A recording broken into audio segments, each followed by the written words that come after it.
All right. Yeah, so today it's Unit 2, Lesson 4 for Social Studies, and it's categorizing. So again, these few lessons that we're running into are, overlapping with what we've done in language arts, categorizing, sequence, all this stuff we're familiar with. So I won't spend a lot of time on, the mechanics of that. And we'll talk more about the history that's, kind of wrapped around why we're using this. So again, just building those tools from maps to tables, and now, thinking about the text that we're looking at and how we can, pull out the main ideas, categorize information, and that'll basically go through the rest of, the next several lessons. Then we'll start interpreting timelines there towards the end of the unit. So let's get into categorize. Student book, here we go. Okay, so today it'll be, we'll learn, oh, that didn't open right. Let me try that again. Sometimes for some reason it doesn't open the whole page for me. Okay.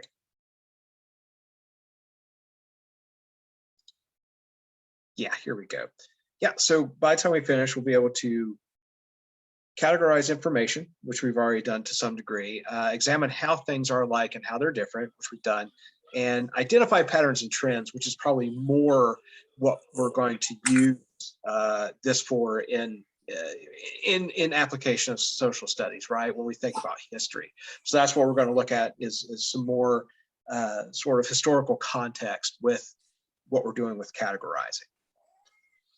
Okay, let me move over here. I'm sure we'll have an audio.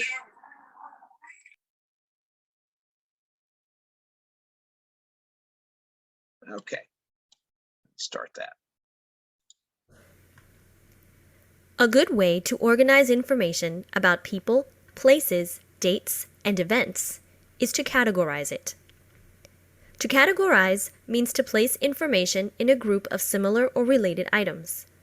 For instance, when learning about a particular time period in history, you might categorize events into groups such as political events, military events, and economic events. By sorting information into categories, you can better examine how things are alike and how they are different. Categorizing information can also help you understand patterns or trends throughout social studies. When you organize specific information into larger categories, it can help you see the big picture. As with other areas of the GED test, questions about categorizing information will test your ability to interpret information at various depth of knowledge levels using complex reading and thinking skills. Yeah, and as historians, we really like periodizing. It makes history a lot easier if we sort of slice it up into these different eras that we can study where particular events happen. Like like right now we're doing sort of early America, which tends to go from there's the colonial side, and then that blends in a little bit to the American Revolution, and so the early Republic is often how we think about that one era between the end of the American Revolution, or right around the American Revolution, where we are fighting for our independence, to right around the time of the Civil War. And then, of course, the Civil War is this huge break point, and that era goes into the Civil War and after being Reconstruction, and then into sort of like more of the industrial age of the late 1800s into about World War I. And it makes it, categorizing stuff in that way, whether it's periodizing or slicing it up however you want, it just makes it easier to absorb that information. Can't think of history all at once, right? Not every part of history.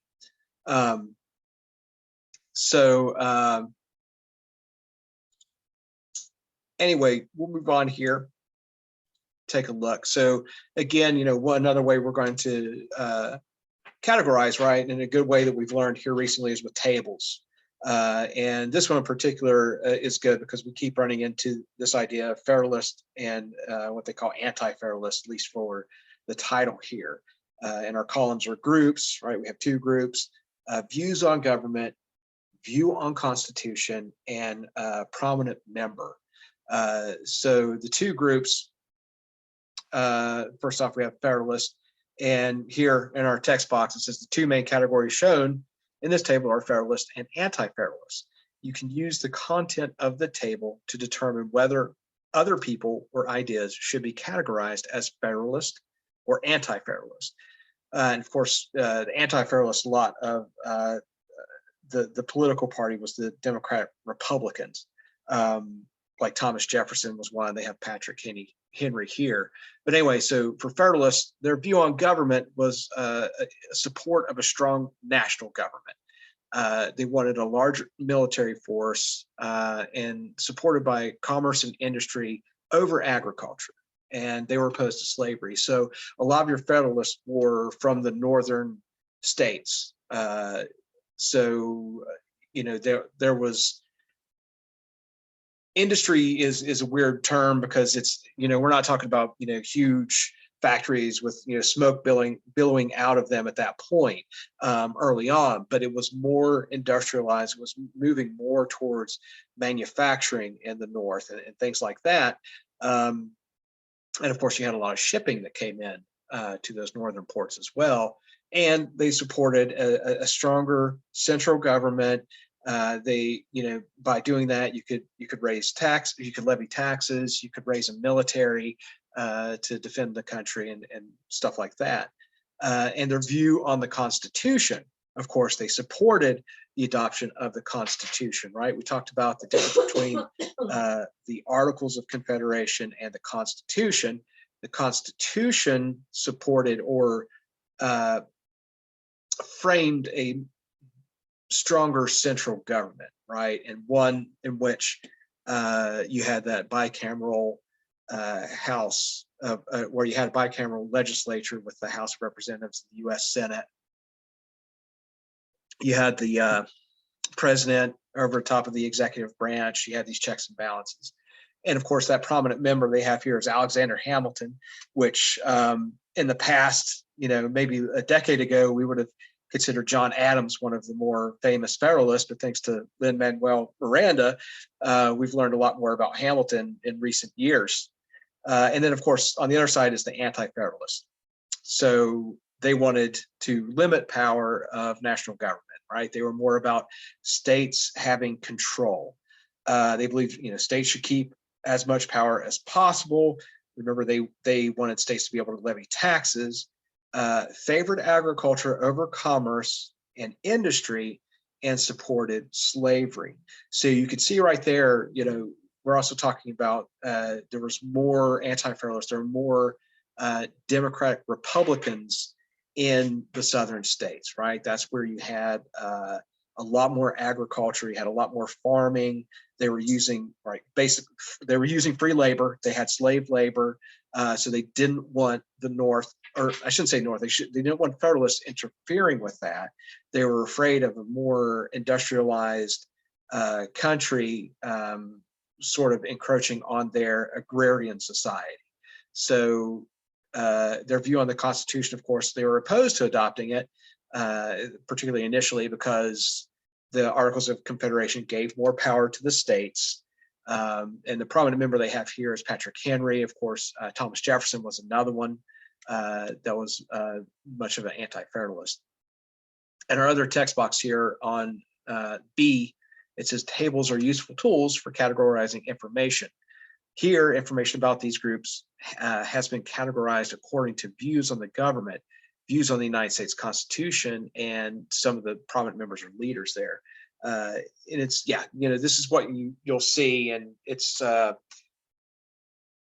easy, you know, particularly for tables like this, to parse out that information and categorize it into two very specific groups of, in this case, some politicians and some of our early leaders in the country. Okay. All right, so over to the quiz now. So Unit 2, Lesson 4, quiz on Categorize.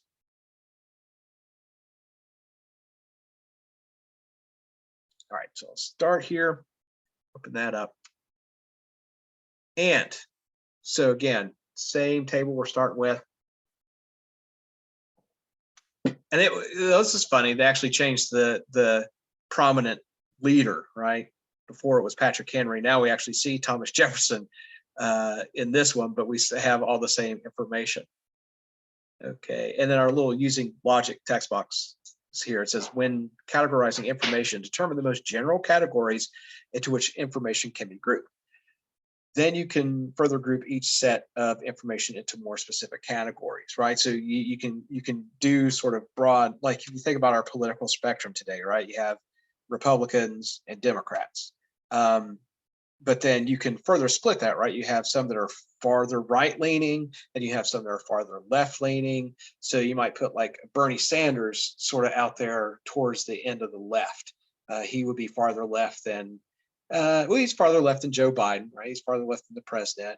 And then right in the center, and maybe even a little center to the right, are people like Joe Manchin, the senator from West Virginia, and what's her name, Kristen Sinema, who are much farther to the right than someone like Bernie Sanders or someone like Joe Biden. So that's how you would start to break down each category. First you could categorize them by their party affiliation, and then you can start getting a little more specific as you look at sort of individual issues, which is what's kind of happening now in Congress. Okay, and then so our first question here: which of the following statements could be categorized as expressing an anti-federalist viewpoint? A, the Constitution should be ratified as quickly as possible. B, the national government must be capable of enforcing its own laws. C, the work of the nation's farmers is more important than that of its factory workers. Or D, taxes should be raised to support industrial growth. Which one of those would be an anti-federalist viewpoint? C, yeah, C is in cat, right? So they were much more about agriculture. They were much more about this agrarian life. A lot of times, being in the southern states, it was more rural, right? Your population density is less. You worked on farms, you worked on plantations, or well, you had other people work on farms and plantations for you. So they were much more about that. It was the Federalists who were much more in support of factory work and industrializing, and general sort of this, progress of the economy. Okay, and now a passage here from the Federalist number 2 by John Jay. John Jay was the first Chief Justice of the United States. So Chief Justice role now, right, is sort of like the head judge of the Supreme Court, sort of like how we have the chairman of the Joint Chiefs of Staffs on the military side. He's the sort of primary member of the Supreme Court. So here he says, it has until lately been a received and uncontradicted opinion that the prosperity of the people of America depended on their continuing firmly united, and the wishes, prayers, and efforts of our best and wisest citizens have been constantly directed to that object. But politicians now appear to insist that this opinion is erroneous, and that instead of looking for safety and happiness in union, we ought to seek it in a division of the states into distinct confederacies or sovereignties.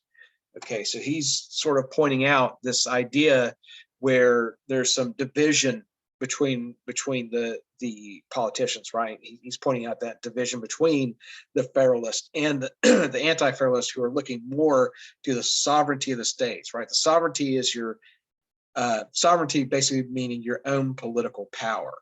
When somebody talks about sovereignty, it's basically comes down to your authority.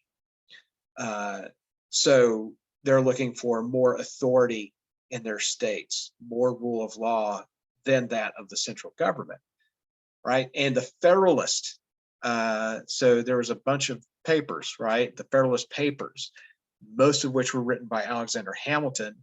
Here we have one, of course, that's penned by John Jay. And on the other side, there's a group of they call them the Anti-Federalist letters.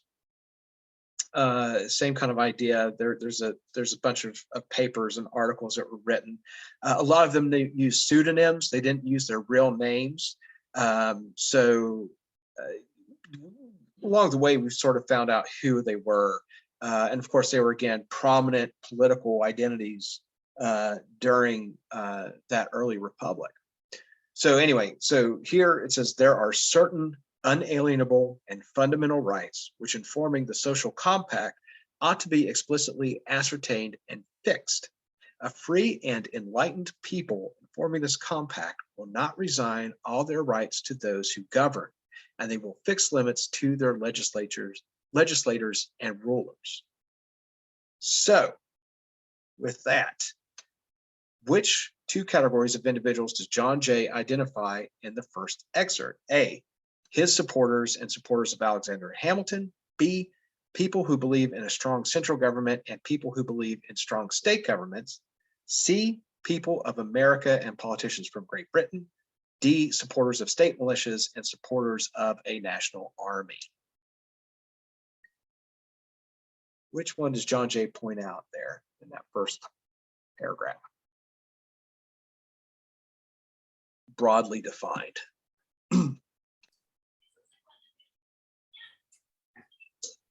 B? B, yes. B as in boy, right? So yeah, just like we were saying, those are the sort of two main groups he's talking about, right? And we can eliminate some of those other. He doesn't really mention Alexander Hamilton or his supporters. He doesn't mention Great Britain at all. That never comes up. And he never specifically mentioned like state militias or national army. Those would fall into categories under what we have in B, right? Supporters of a state militia would go to those who supported a strong state government, while supporters of a strong central government would support that of a large national army. But those are much, much more specific categories. So broadly, B as in boy is the right answer we're looking for there. Okay, in our same passages again. And question 3 says, how might the author of the second excerpt have categorized citizens of the United States who agree with him, right? So now we're thinking about the second passage here, the smaller one. A, they were a group that was not free and enlightened. B, they were people who did not possess unalienable and fundamental rights. C, they were individuals who supported a strong government, central government or national government. And D, they were people who wanted limited government.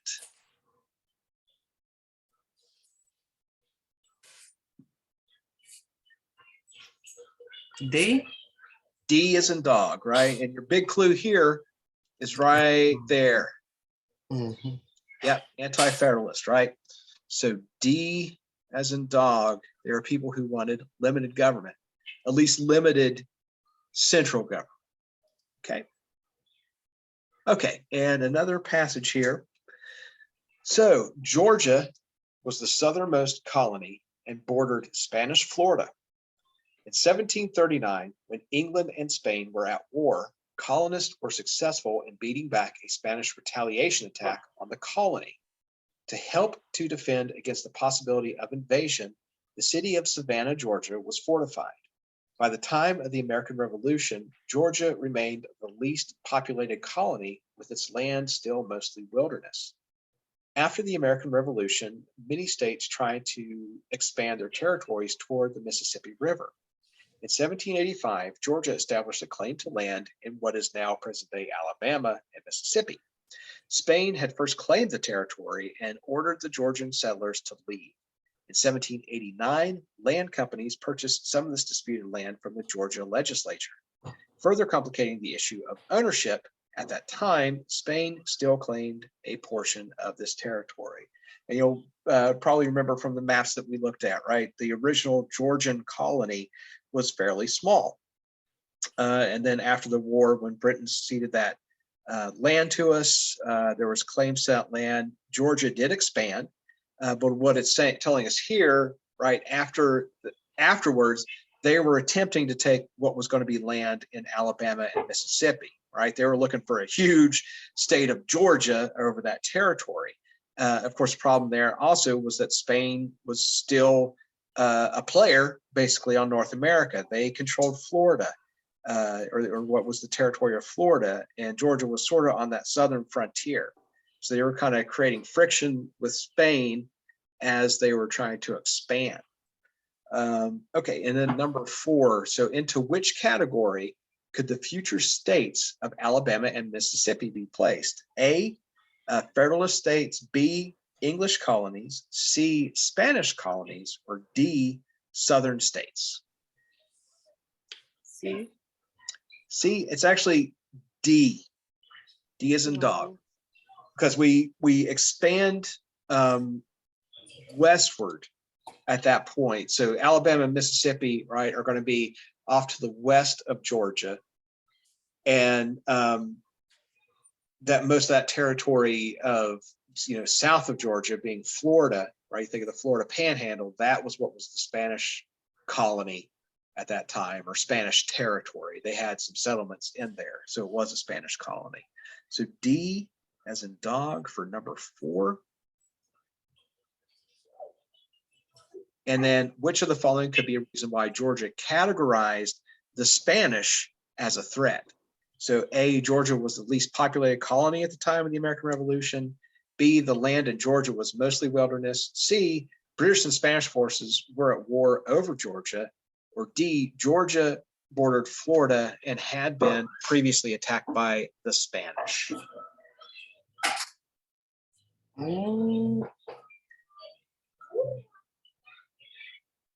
Think about that. A, Georgia was the least populated. Was the least populated, but would that make Spain a threat? So the answer is D, because Georgia bordered Florida and had previously been attacked by the Spanish, right? Going back into the 1730s, 1739, during the war between England and Spain.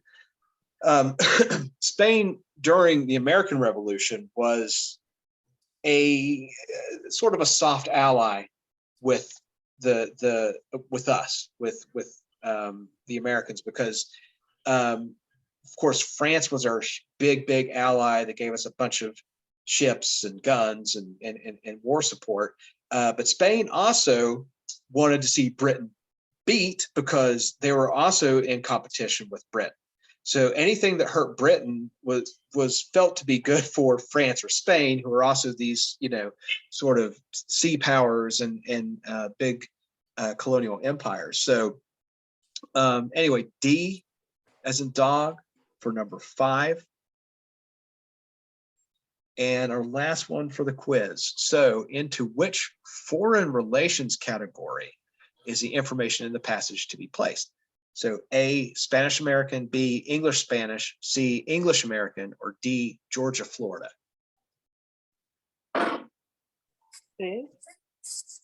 It's, yeah, A, Spanish American, right? Is largely, that's basically our, you know, is a beef between Georgia, the American colony, later the American, well, at that point, state, and Spain. And of course, we're going to sort of several times through the 1800s wind up sort of brushing against Spain again, and eventually going to war with Spain later on in some of their holdings in the Atlantic because of that. But eventually we do obviously get Spain or Florida from Spain. All right, so A for number 6. And I will run through our answers really quick here. So number 1 was C as in cat. Number 2 was B as in boy. 3, D as in dog. 4, D as in dog. 5 is also D. So 3 in a row. 5 is D. 6 is A. So C, B, D, D, D, A for our quiz. Okay. All right. And let's move over to the workbook. So on to Unit 2, Lesson 4, the workbook. And just pointing out again, you know, categorize means to place pieces of information into groups or categories or similar or related items. So in social studies, you may categorize people, ideas, or events. You may also categorize types of history, such as social, military, political, or gender history. By training, I'm a military historian. That's where most of my, I guess you could say, expertise lies. That's what I studied most. That's what I've read most. Also political. I studied a lot of US political history.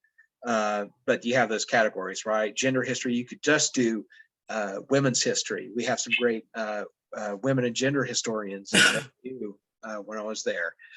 So, and then categorize allows you to gain a fuller understanding of the information presented. That's the idea, helping process that information, giving you tools so that you're not just looking at a big block of text or a big map or whatever it may be, you know, helping your brain sort through that information.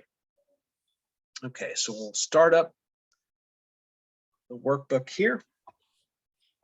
And we'll start off with a table of immigration, looking at immigration by gender to the United States, 1820 to 1830. So we're looking at a 10-year period. The text box here says statistics often lend themselves to being categorized, right? That's an easy way to look at statistics, is in a table. So for instance, these percentages may be categorized by high numbers, low numbers, or gender. So that's the way we've sliced them up. We're slicing them up by year in one column, male, the percentage of male immigrants in one column, and the percentage of female in another. And the other text box says the title of this table refers to gender. So look for the percentages to be organized into 2 categories, right? Male and female. In addition, they are further categorized into years. So that's our rows, right? First category is by year, male, female, and then into individual years in our rows. All right. And it says here for our tip, look closely at the title of the table and the column headings. The title and headings describe the contents of the table, allowing you to understand how the information has been categorized. And our first question. So which statement best describes the category 1824? So looking at 1824, right here towards the middle, we have 80.1% of the immigrants were male and only 19.9% were female. And it says, what was that? Oh, sorry. So A, the year with equal percentages of male and female immigrants. B, the year with the lowest percentage of male immigrants. C, the year with the lowest percentage of female immigrants. Or D, the year with the highest percentage of female immigrants. C. C is in cat. Yeah. Okay. So C is in cat for number 1. That is the year with the lowest. And you can see every year, right, that there's a much higher percentage of male immigrants coming to the United States through the 1820 to 1830 than there were female. And I think probably across the board for most years of immigration, you'll see that. I don't know if more recently if that's changed. It's possible that's changed in more recent years, particularly what we see coming from our southern border, from Central America, Mexico. But I don't know. I'll have to look into that, see if it's changed at all. So number 2, in what categories might these immigration statistics best be organized? A, countries of origin, B, military events, C, Federalist and Anti-Federalist, or D, political and economic histories. So A, right? Countries of origin. So if we wanted to further divide that, right, we could start slicing this up more, and you could have subcategories where it's like, you know, from Germany, and then you could have the male and female population, and from Ireland, and, you know, from like Italy, some other, you know, some of the more where we, you know, received a lot of immigrants during that time, and see what the difference is. So yeah, you could further separate that into immigration statistics by country of origin. A for number 2. And we got a good old map here. 1800 presidential election results. So what we're looking at there, right, is the electoral votes for Jefferson and Adams. That was the 1800 election. The light kind of green color is the Democratic Republic candidate of Thomas Jefferson, and the sort of purplish color there is Federalist John Adams. And what we'll see is in those states, you know, the purple goes to Adams, green goes to Jefferson, and then there's certain states like Pennsylvania and Maryland where you had the vote split, or not necessarily split, but you had votes for the other candidate. So for example, Pennsylvania, you had that, you know, that F is representing Federalists, so you had 7 votes, and then DR, Democratic Republicans, you had 8 votes for Jefferson in Pennsylvania. And then similarly in Maryland, you had 5, you did have it split there, 5 for Adams, 5 for Jefferson. North Carolina went 4 for Adams and 8 for Jefferson. And at this time, it's probably also worth mentioning, we did not have a popular vote. This was all determined by legislature and the Electoral College. So what you're seeing there as far as the election results are the votes by the legislature and the Electoral College. I think it was the John Quincy Adams, when he won in 1824, was the first time we actually used a popular vote, right? Where people actually could go to the polls, and then those polls helped determine the Electoral College. There were still, I think at that time, 6 states that just went with the whatever the legislature voted for. So, you know, you didn't have the amount of campaigning that you do today for people that were, where candidates would go out and campaign to get votes. It was a different situation. So our first question then is, which state categorized as voting Democratic Republican had the most electoral votes? So which one of the green states here had the most? Virginia, right? So VA has 21 that went towards Democratic Republican. And you can see here, of course, in 1800, that was before West Virginia became a state.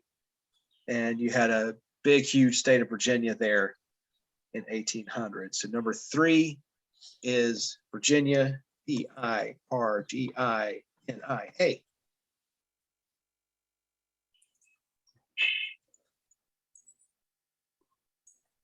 That was the last state that I lived before coming to Ohio. It's in the Blacksburg, Christiansburg area, southwestern Virginia, down in this part. I am a Hokie. All right. Okay, so Virginia for number 3. And then here, which states were categorized as casting both Democratic, Republican, and Federalist votes, which I just mentioned. So it's kind of muddled because they're smaller states. But is that Pennsylvania? Pennsylvania's one. Yep. Maryland. Maryland is the other. Yep. And then the last one. North Carolina. Carolina. There you go. Right. Okay. Let's see if we can spell this right and actually get them all in here. So North Carolina. Oh, just need a load. North Carolina. Let's try that again. All right. NORTHCAROLINA.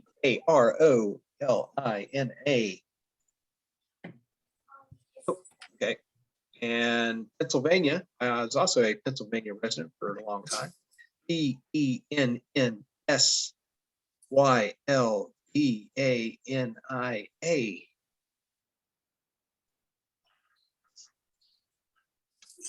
And Maryland, Maryland, Maryland.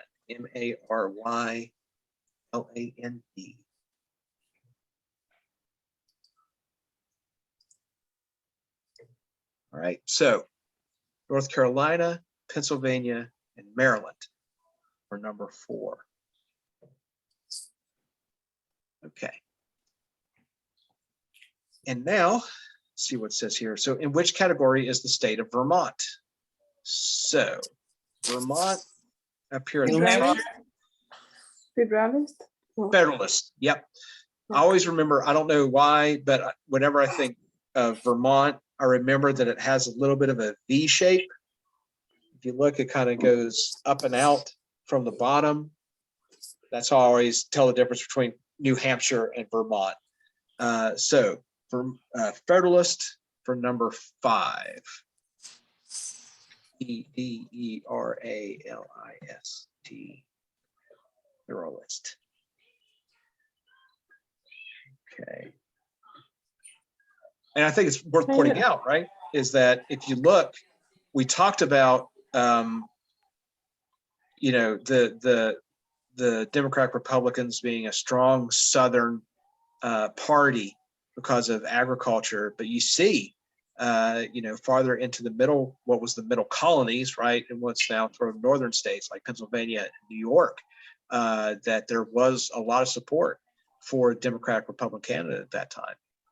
So 5 is Federalist, and a new passage here.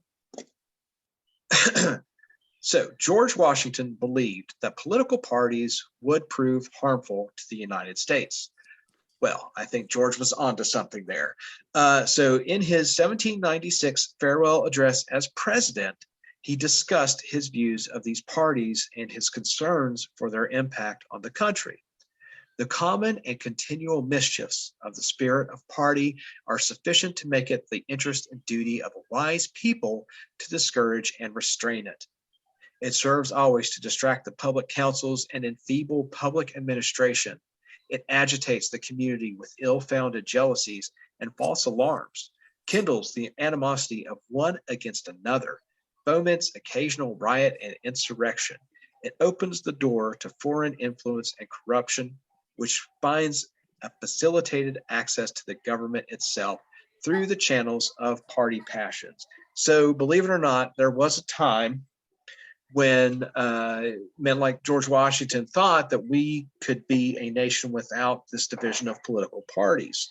You know, at the time he was elected, it was a little bit different. You still had, obviously, people that had different points of view, but what he's looking at the end of his 2 terms, right, at the end of his 8 years as president, some division forming and these political parties forming.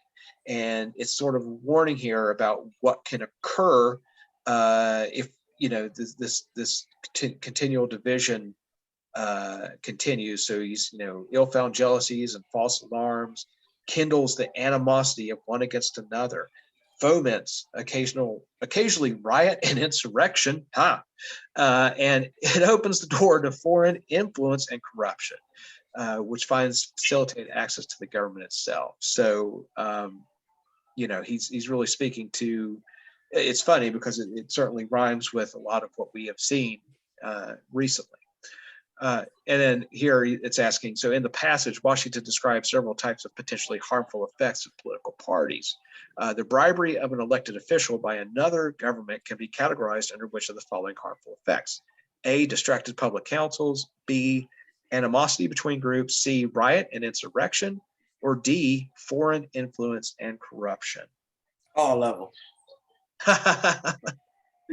Yeah. So for this one, though, we're going to go with D, D. right? D is a dog. D. Yeah. Foreign influence, right? When he says the bribery of an elected official by another government, right? So that would cause foreign influence. Okay, so D is in dog for number 6. And then, once again, okay, here's a softball. Today, in what two major political parties are Americans categorized? Council and Administration, Democrat, Republican, Federalist, Anti-Federalist, Libertarian, and Independent.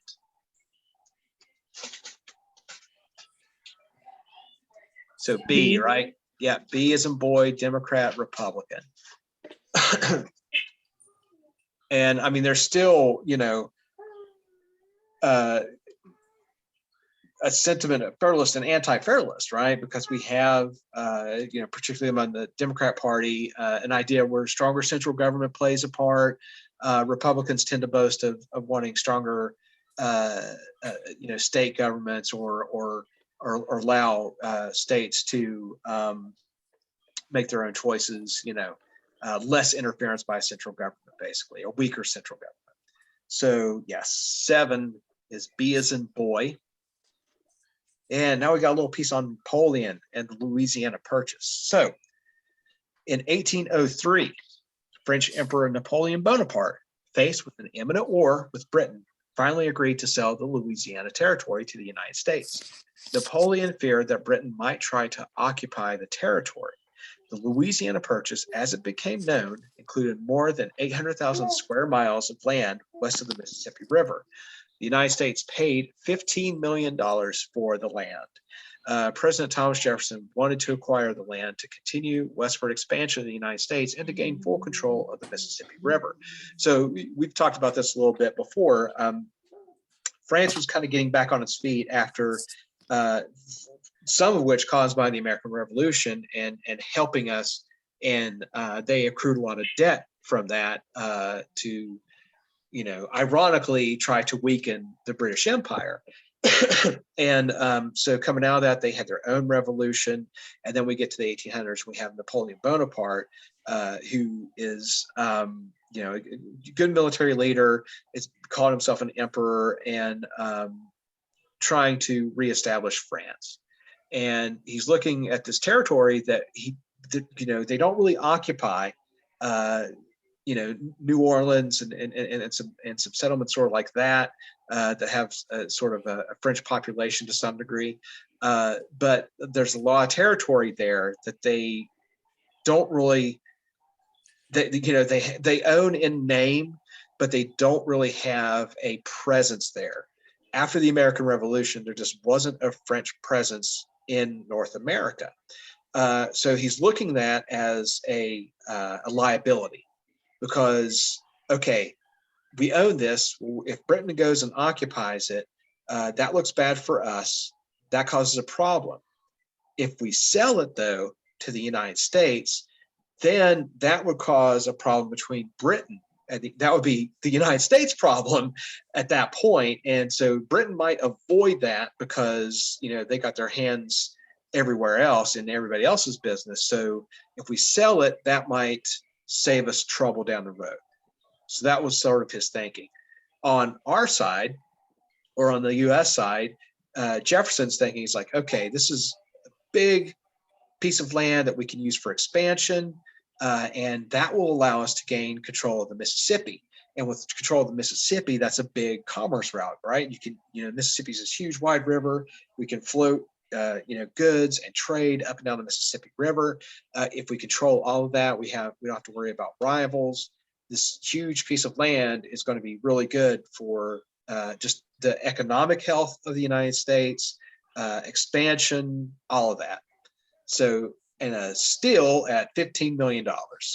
I have to look up and see how many acres of land that is, but it's just, even at that time, that $15 million was a ridiculously small amount for that land, particularly that land. Okay, so how is Bonaparte's agreement to sell the Louisiana Territory best categorized? For Napoleon, is it A, economic, B, religious, C, political, or D, social? A. It's more political. Political. It certainly helped them economically, help pay some debts and things like that. But he's looking at more of a strategic, you know, sort of a strategic way to help deal with Britain. So C is in cat, political. And then next, so for Jefferson, how is President Jefferson's decision to make the Louisiana Purchase based on the acquirement of land best categorized? For him, is it geographic? Is it political? Is it safety? Or is it military? Geographic. Yes, A, geographic. And that kind of goes strategic as well. It was a strategic thought to obtain that land. So A, geographic. All right. And Napoleon again here. So how is President Jefferson's decision to make the Louisiana Purchase based on control of the Mississippi specifically? How is that best categorized? So is that military? Is it economic? Is it political? Or is it social? Political. It's B, economic. No.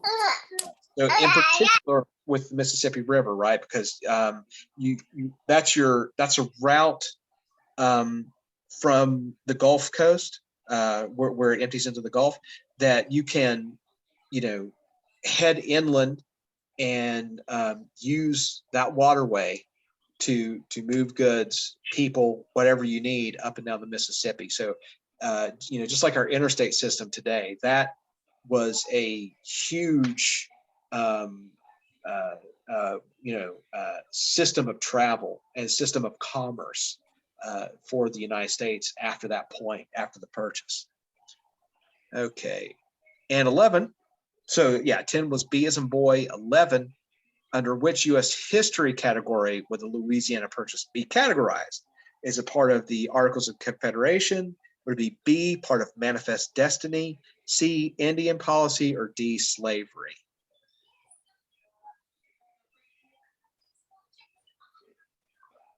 You remember us talking about Manifest Destiny? Right. So it's B as in boy.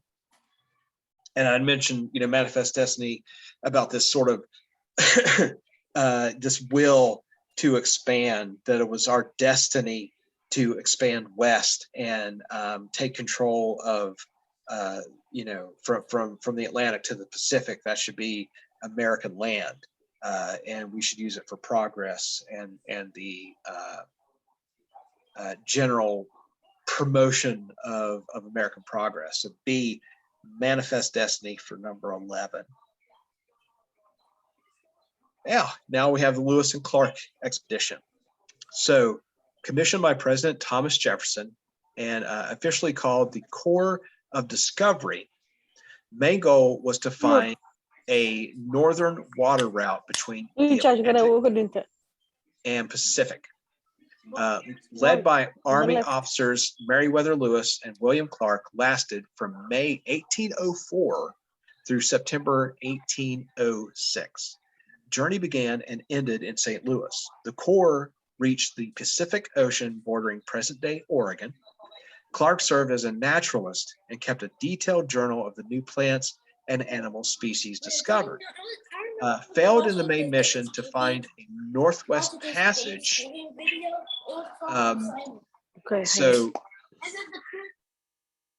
Failed in the main mission to find Northwest Passage. Information gathered about the land, plants, and animals, and successful interaction with Native American groups proved valuable. So, we kind of know about Lewis and Clark as sort of exploring the Western Territory and making it to Pacific. The original objective was to try to find a Northwest Passage, a waterway that would connect basically the Atlantic and the Pacific. So they're looking for a way that we could actually, just like the Mississippi River runs north-south and covers, a large part of the United States from a northern to southern extent, they were looking for some means that would go from the Atlantic to the Pacific, where we could have a waterway to, again, move goods and people. And of course, one doesn't exist, right? There's nothing there as they come to find out. But that was their original objective. So number 12, how can Jefferson's original goal for the mission be categorized? Is A, Native American interaction, westward expansion, C, national security and military, or D, commerce and trade? D. D, yeah, D is in dog, commerce and trade. To some degree, it was about westward expansion, of course, because that's eventually people are going to occupy that area.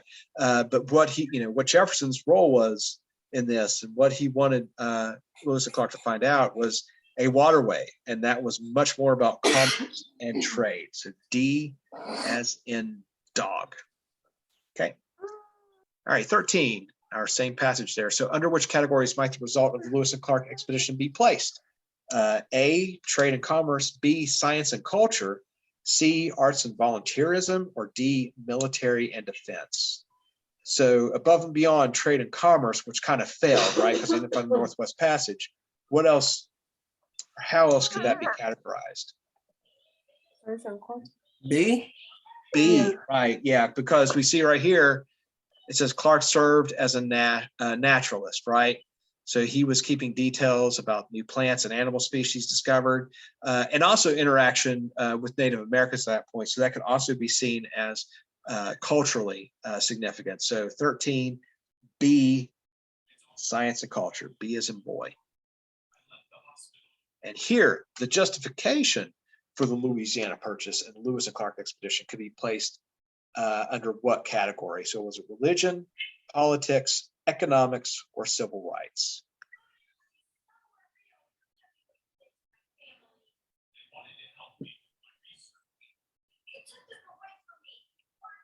I'm gonna say C.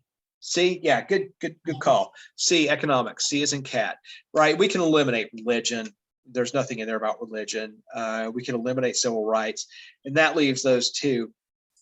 Politically, there's not really any talk of politics. We don't really hear any opposition. We aren't hearing anything about rivals or anything like that. So that pretty much leaves economics, which we know, again, kind of goes with commerce and trade.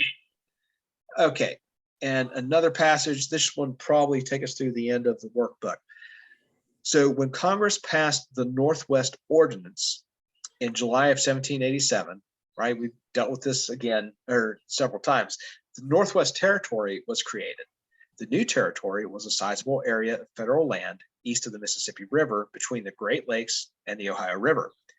At the same time, Congress established a form of government for the Northwest Territory and declared how various areas of land might eventually become states.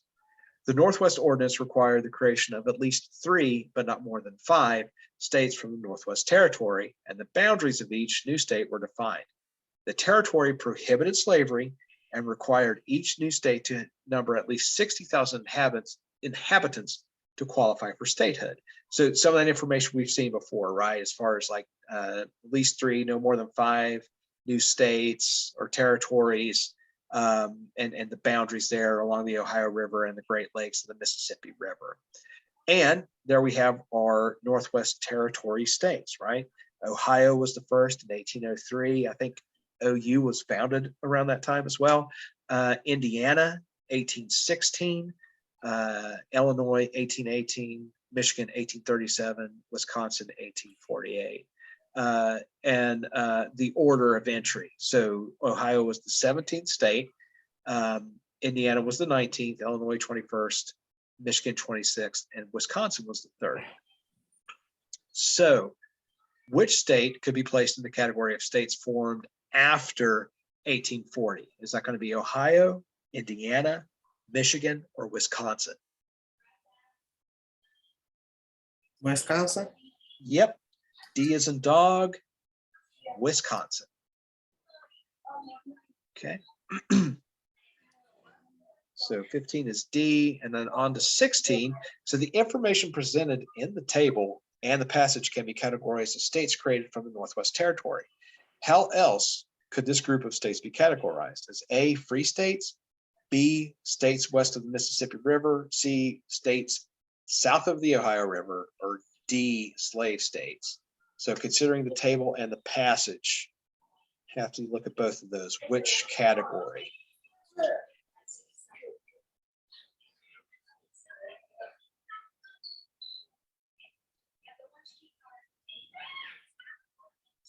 Any choice there? Hold on. I gotta read it again.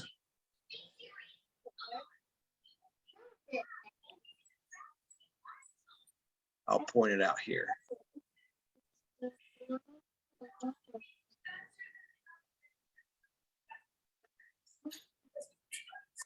So the territory prohibited slavery. So they was free states. So they were free states. Yeah. States. And this, the creation of new states played a large role inevitably, when we get down the road here, particularly like when we get to Wisconsin, when we get into that era, what they call the antebellum period or Civil War, introducing states as either free states or slave states, right? That's what caused a lot of friction between our northern states and southern states, because obviously the southern states wanted slave states entered because that gave more political power in DC. And of course, on the north, they wanted free states because that would, give them basically what they were considering would be more votes along the way in the legislature and in DC. So A, free states for number 16. Okay, and a final passage here from Thomas Jefferson. So in October of 1803, President Thomas Jefferson addressed Congress and encouraged the lawmakers to approve the Louisiana Purchase. From Thomas Jefferson's annual message to Congress, right? So it's sort of like his State of the Union address in 1803. While the prosperity and sovereignty of the Mississippi and its waters secure an independent outlet for the produce of the Western states and an uncontrolled navigation through their whole course, free from collision with other powers and the dangers to our peace from that source, the fertility of the country, its climate and extent promise in due season important aids to our treasury, an ample provision for our prosperity, and a widespread field for the blessings of freedom and equal laws. So what categories of benefits does Jefferson say the United States will receive from the Louisiana Purchase? A, alliances with Spain and control of the Gulf of Mexico. B, opportunities for building factories and the use of military facilities in the region. C, safe passage through the area and financial gain from the area's resources. Or D, support from French colonists and the acquisition of a well-settled territory.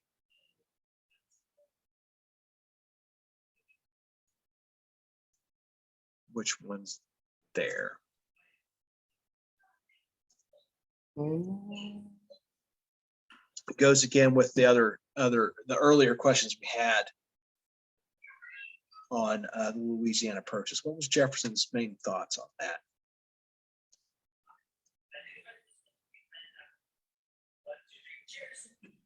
B? B, actually C. C. C as in cat, safe passage through the area, and really looking at that financial gain from the area's resources, right? And remember, Jefferson, anti-Federalist, right? Wasn't much for building factories, military facilities, not that important at that time. And of course, support from French colonists, that was certainly not part of that deal. All right, and a lot of that was frontier, so it was not all well-settled territory. So C, safe passage through the area. And this should be our final one. So which category of the nation's economy does Jefferson mention twice? Does he say A, industry, B, agriculture, C, shipping, or D, tourism?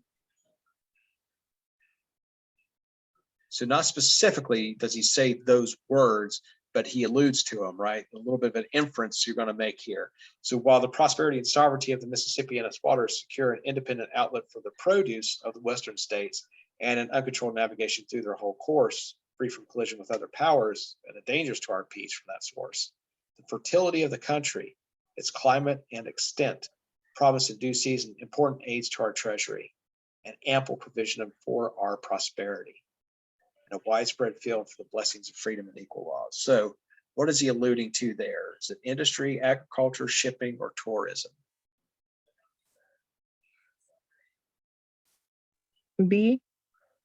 B, yeah, B as in boy, agriculture, right? He was big on agriculture. Okay, I'll run through the answers here. So 1, is C as in cat. Right. 2 is A, countries of origin. 3 is Virginia, which state categorized as voting Democratic Republican, had most electoral votes. 3, Virginia. 4, with votes for Federalist and Democratic Republican, North Carolina, Pennsylvania, and Maryland were number 4. 5 was Federalist. Vermont went to the Federalist, John Adams. 6 was D as in dog, foreign influence and corruption. Washington was one of the things that he was worried about. 7, B, Democrat and Republican. B as in boy for 7. 8, C, political. C as in cat.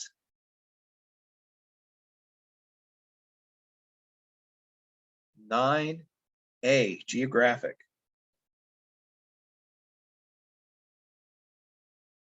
10, B as in boy. Economic. 11, B as in boy. Manifest destiny. 12, D as in dog. Commerce and trade. 13, B as in boy. Science and culture. 14, C as in cat. Economics. 15, D as in dog. Wisconsin. 16, A, free states.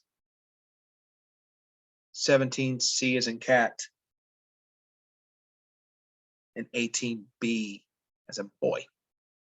Agriculture. Okay. So just a quick follow up here.